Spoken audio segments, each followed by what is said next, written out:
জীবনে প্রচুর ঘুরতে হবো, আজকে ক্লাস না করে ঘুরবার আইছি। একদিন ক্লাস না করলে তেমন কিছু আয় যাবো না, কিন্তু এমন মাঝে মাঝে ঘোরা হচ্ছে, মানে কি কয় পারো ক্লাস করে যতটুকু অভিজ্ঞতা হবো ততটুকু জানা যাবো, তার চেয়ে ঘুরে ফিরে আরো বেশি জানা যাবো। আমরা হচ্ছে বাইক নিয়ে ঘুরতে আসছি, এখন যাইতেছি চুরাইন বান্দর দেখতে, তারপরে যাবো হচ্ছে মরিচপট্টি।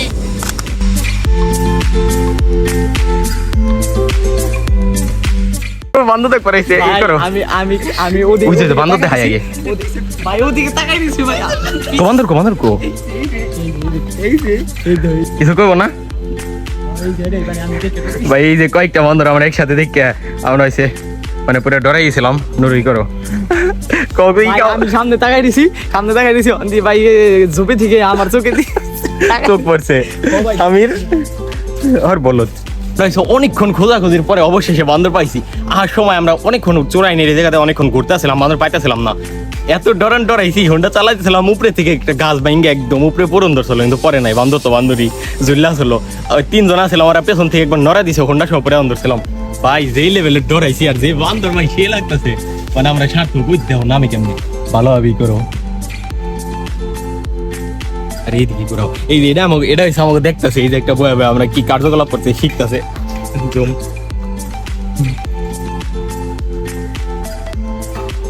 আমরা বেশ কিছুক্ষণ খোঁজাখুঁজির পরে অবশেষে অনেকগুলো বানর একসাথে পেয়ে গেলাম।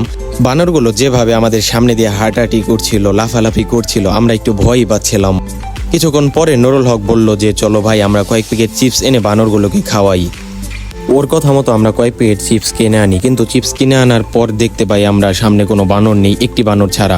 সেই বানরটিকে আমরা 1 প্যাকেট চিপস দিই। সেই বানরটি সামনে বসে বসে চিপসগুলো যেভাবে খাচ্ছিল আমরা বেশ উপভোগ করছিলাম।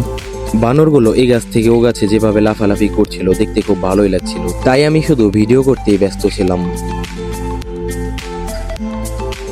তবে একটা জিনিস দেখে আমি খুব অবাক হয়েছি, এখানকার স্থানীয় মানুষও বানরগুলোকে খুব ভয় পায়। একটি স্কুলের দেয়ালে বানর বসা দেখে স্থানীয়রা এবং স্কুলের বাচ্চারা ভয়ে যেতে পারছিল না। তবে বাচ্চারা এই বানর নিয়ে দুষ্টুমি কম করে না। হঠাৎ একটি বানর স্কুলে ঢুকে যাওয়ায় বাচ্চারা বানরটিকে ইট পাটকেল মেরে তাড়াচ্ছিল। কিছুক্ষণ পর নুরুল হক বলল আমি 1 প্যাকেট চিপস বানরকে নিজের হাতে কাছে গিয়ে দিব। তবে ও যে ভয় পাচ্ছিল তা দেখেই বোঝা যাচ্ছিল। অবশেষে সাহস করে চিপস হাতে নিয়ে দিয়েই দিল। চেষ্টা করতেছি অনেকক্ষণ ধরে ভাই, দিয়ে পারতাছিলাম না, এখন দিছি ভাই, ভালো লাগতেছে ভাই। অবশেষে চোরাইন ছেড়ে চলে আসার সময় আরো 1 প্যাকেট চিপস আমাদের কাছে থেকে যায়। এই চিপস প্যাকেটও বানরের হাতে দিয়ে আমরা চোরাইন ছেড়ে চলে আসি। তুমি যাও, এটা হয়েছে এখন দেখা যায় আমি তোমার পিছু যাও না, জুম করে বাড়ি দিম, এলে আমার ডর করে। ভাই ওই যে এই হাত থেকে নিল হাত থেকে নিছে, ওই দে নিল কেমনে বাইরে হালাই দিল সব। ওই ভাই আইলো সব আইলো ওই দেখো সবাই কেমনে। ধরো হুন্ডা ধরো